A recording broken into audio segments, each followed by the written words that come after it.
The Room 13 Files. They say space is silent, but in the early days of the space race, someone was heard. The voice crackled through a shortwave radio, barely decipherable through static and distortion. A woman's voice, panicked, urgent. I can see flames. I feel hot. Am I going to die? It wasn't a line from a movie. It was a real recording. And according to the brothers who captured it, it came from orbit. The Soviet Union made history on April 12, 1961, when Yuri Gagarin became the first human in space. He orbited the Earth once, returned safely, and was instantly launched into worldwide fame. The Soviet Union had beaten the United States in one of the Cold War's most high-stakes battles, putting a man in space. But what if Gagarin wasn't first? What if someone else, several people in fact, were launched before him and never made it home? That's the heart of a conspiracy known as the Lost Cosmonauts, a theory that the Soviet Union launched secret manned missions before Gagarin. Missions that ended in disaster and were erased from history. In the late 1950s and early 1960s, two Italian brothers, Achille and Giovanni Judica-Cordiglia, began listening in on Soviet space transmissions using modified World War II radio equipment. They set up shop in an abandoned bunker near Turin and started recording everything they could intercept. What they claim to have heard is both unbelievable and unforgettable. In May 1960, they recorded what sounded like a distressed male cosmonaut reporting overheating and mission failure. In February 1961, just weeks before Gagarin's flight, they picked up a female voice, calmly but clearly saying, "I can see flames. I feel hot. I will re-enter soon. I'm burning." The voice grows weaker and then fades. The Soviet Union never acknowledged any such missions. The brothers released the tapes to the public. They became front-page news in Italy and across Europe. But the Soviet government stayed silent. If the transmissions were real, someone died alone in space, unrecorded, unnamed, and unburied. If they were fake, someone went to incredible lengths to make the world believe it happened. Either way, it's a message that was never meant to be heard. Skeptics argue the recordings were faked. Some point out the brothers were amateur radio enthusiasts, not scientists. Their equipment wasn't sophisticated, and they never allowed independent verification of their setup. Others note that some details in the recordings don't match actual Soviet spacecraft telemetry, frequencies, terminology, or transmission timing. Even some space historians have said that the female voice recording sounds scripted, too calm, too clear, almost theatrical.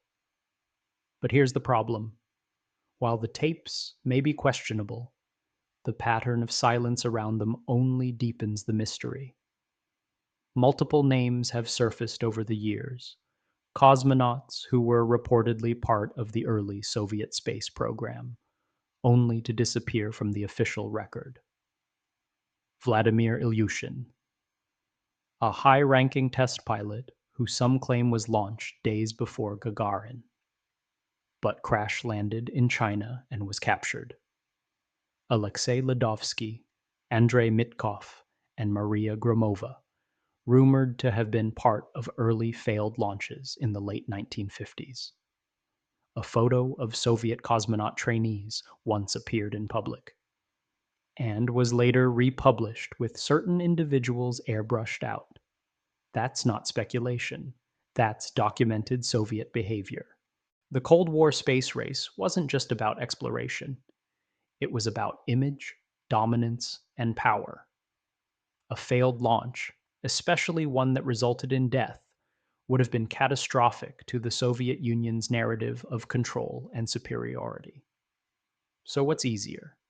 Admit you killed the first man or woman in space, or erase them? In the 1960s, the Soviet Union wasn't known for transparency.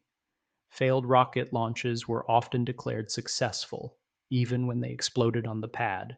Cosmonaut deaths were hidden from the press. Stories were rewritten, literally. It's not hard to believe the Soviet Union lied about space missions. What's harder to accept is that someone may have died while floating above Earth, and no one even knew their name. The United States never acknowledged the lost cosmonaut recordings. NASA didn't comment. The CIA released nothing. And decades later, still no confirmation, no declassified transcripts, no clear answers. Why?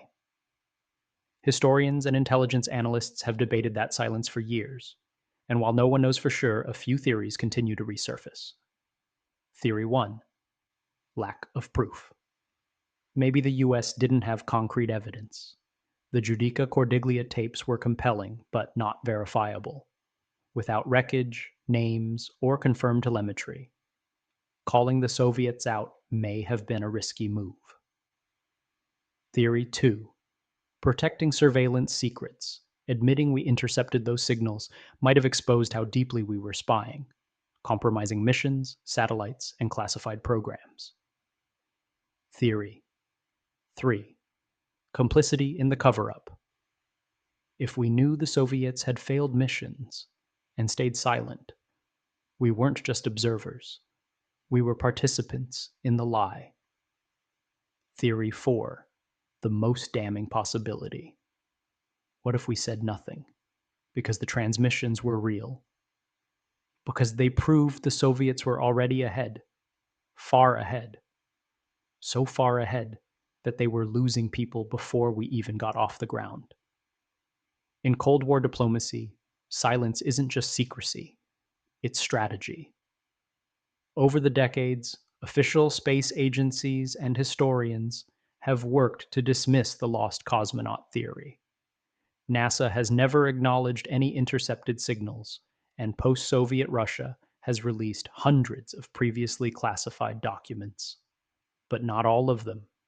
The tapes recorded by the Judica-Cordiglia brothers still exist. You can find them online, hear the voices yourself. Distant, faint, unsettling. While many agree they were likely faked, there's no clear proof of how.